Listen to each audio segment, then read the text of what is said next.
I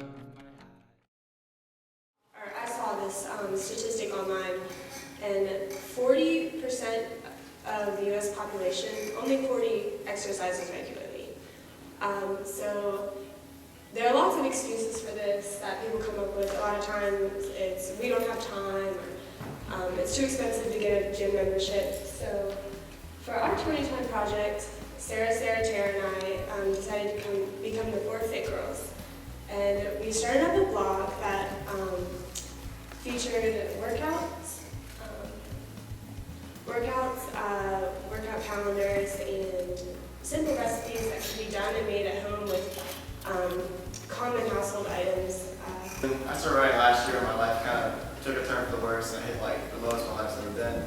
I wrote it as a coping mechanism to kind of like reflect how I felt about my life as a story about a young man who journeyed through like a post-apocalyptic wasteland. And it was just a good way to like kind of express like how I felt without just writing about it in a boring way. On top of that, I figured out, anyone can be a writer. I never really fancied myself as a writer. I never thought, I'd end up really wanting to write a book. But after thinking of stories and stuff, as long as you have even a least bit of creativity, if you're passionate about something, you can write about it. This is a 3D model of what I'm hoping the room's going to look like when it's repainted. And then I'm going to add 4 big cabinets, and then a bunch of shelves and smaller cabinets right there, and then under the window.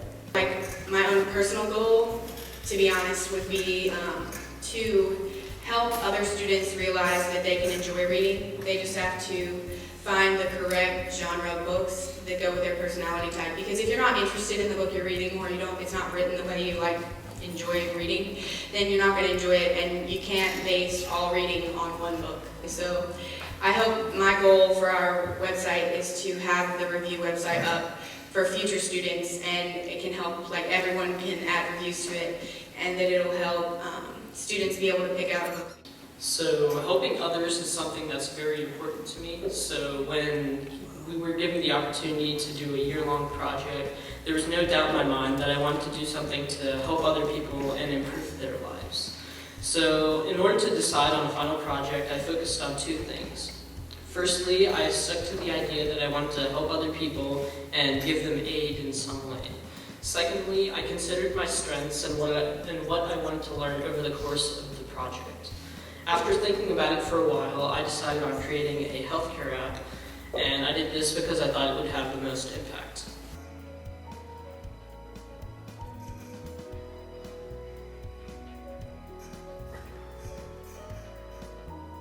We actually went to Angels of Cece's and took all those pictures. And so all those animals that you saw on our presentation are up for adoption, and it's in downtown Roanoke, so feel free to go adopt. It kind of started because I met a guy who's in the class in 8th grade, and I didn't get to take study hall freshman year, but I took it sophomore year, and the wonderful Miss Kazi let me join her class. Autism is one of the most underfunded diseases going around America. And for my project, I wanted to raise autism awareness by comparing my life with another student's life. Part of the project, I had to keep a blog post like almost every week or 2. I wasn't able to post every week because I had a lot of homework. And because of being in a special classroom, I've decided that my major next year will be studying medical research and focusing on autism at the University of Tennessee. So this experience has taught me what I want to do with my life. For our original idea, we wanted to do something that would help students with their homework. So we decided to make this app where all the students would have all the formulas that they would need for any class. So we did physics, chemistry, calculus, etc. And we thought that this would be beneficial to all high school students. I sat down and talked with one-on-one trainers, class trainers, trainers that work for local gyms, and trainers who have built their businesses from the top. It was an experience that I found that I could not find online, and it's something that really motivated me to continue learning and to continue pursuing this goal, which is why when I attend Christopher Newport University in the fall, I'll pursue their pre-health program and continue this goal. The 20 Time project was intended to be my first full-length novel. That didn't work out. Some devilish combination of the weather, the massive amount of schoolwork I had, my complete and utter apathy at said schoolwork, and probably the Illuminati kept me from getting a consistent idea in my head long enough to write it down. I create fantastic stories about a robot butler serving his family after an apocalypse, or a guy waking up in the aftermath of a really, really wild party.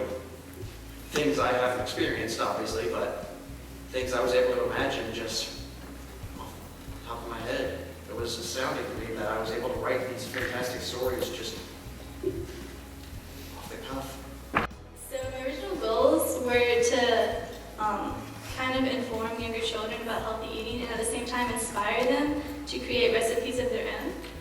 So my original idea was to create a booklet of healthy recipes and hand it out to children through the elementary schools in Roanoke County. I did create the booklet. It's right here. We are thinking about the future, and we know that this fall we're all going to leave Roanoke and go on to different places, and we love Roanoke. We're so glad that we got to grow up here and be with our families and enjoy all the different things that Roanoke has to offer. And we wanted everyone else to see how great Roanoke is. So we made this website, which is called Roanoke, and basically our goal was just to leave something so that the people who stayed in Roanoke would be more unified and understand that Roanoke is a really special place to be able to live. My original goal with this project was to contact different authors who I had enjoyed reading and who really captured my attention and ask them what they were reading and what they could suggest for me. Finally, I contacted local author Beth Macy, who used to work with the Roanoke Times, and I got a response. I got my first suggestion from an author, which was Seabiscuit by Laura Hillenbrand, and I got really excited because up until this point, the books that had been suggested from you had all come from teachers. Because so few authors responded, my project morphed into a lot of what Jackie was doing, which is just reading books to expand my knowledge of literature. And since my experience with cancer, I've never thought about it the same way, even though he's been cancer-free for 2 years now. Upon one of my many late mornings at Hidden Valley High School as a senior, I was talking to Ms. Gilbert, checking in at the attendance window, and was informed she had been diagnosed with breast cancer over the summer. And my thoughts immediately went back to my dad, and I wanted to do anything I possibly could to help support her and do anything to be a support system for her. So Haley Childress and Martha Kokoris and I based our 20-time project for Ms. Mary Chris class around raising money for cancer research in Ms. Gilbert's honor.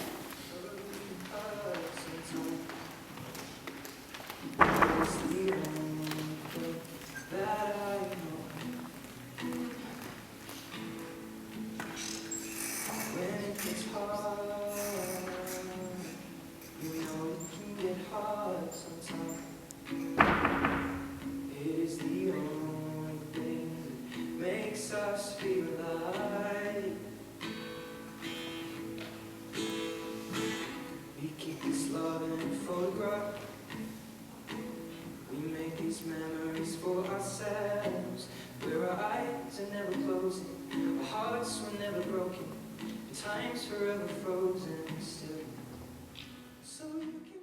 I transformed my dining room table a lot of the time into a workshop on making them, which I'm very thankful that my mom let me, into headbands that I sold in teachers' rooms and in 2 bazaars this year. One in the winter and one in the spring. That was here in the winter bazaar, which is just a place where everyone comes and sells stuff. And overall, I made about $500 total. $200 of that was for materials. $300 profit, where $150 were donated.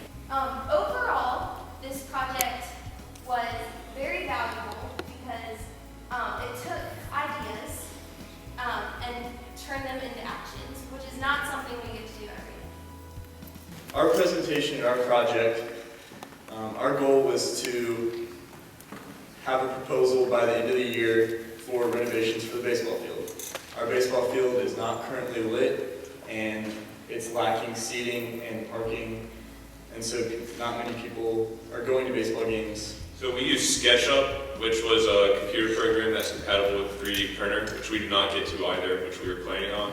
But we use this to make a model to present to the administration of the field. And that's the top view, and on the bottom, you can see some gray areas which are increased, which are bleachers, and that's much bigger than what we have now, because right now we don't have any seats at all. But that would allow for nearly like 5 times the amount of people to attend the games. And you can also see the lights in the outfield, which will also play night games. That's on the left side. This is if you're entering the field from the entrance, you can see the bleachers on the hill, which right now there are trees and brush there, but if we cleared that out, it gives plenty of room for additional seating. Again, there's another angle of the bleachers from the first base and third base side. So for our screen time project, we decided to get to be familiar with a new type of therapy called musical therapy.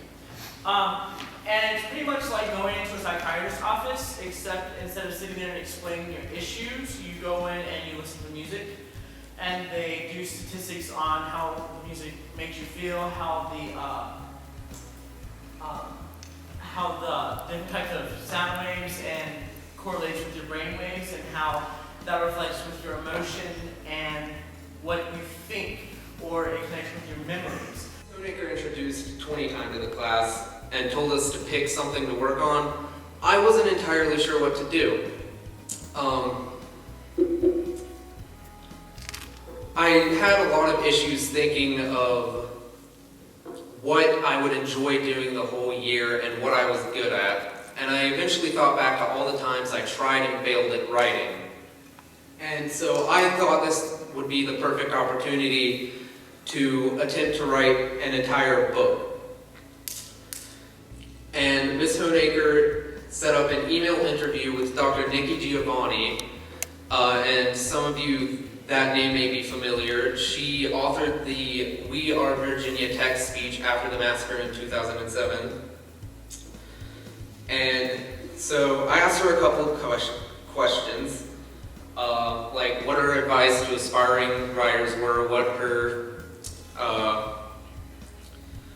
favorite things to do with writing was, and her answer to one of my questions really inspired me.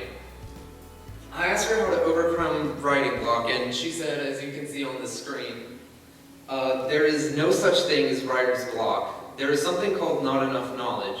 If you have nothing to say or have difficulty in saying it, you are probably lacking information. The cure is to read and research.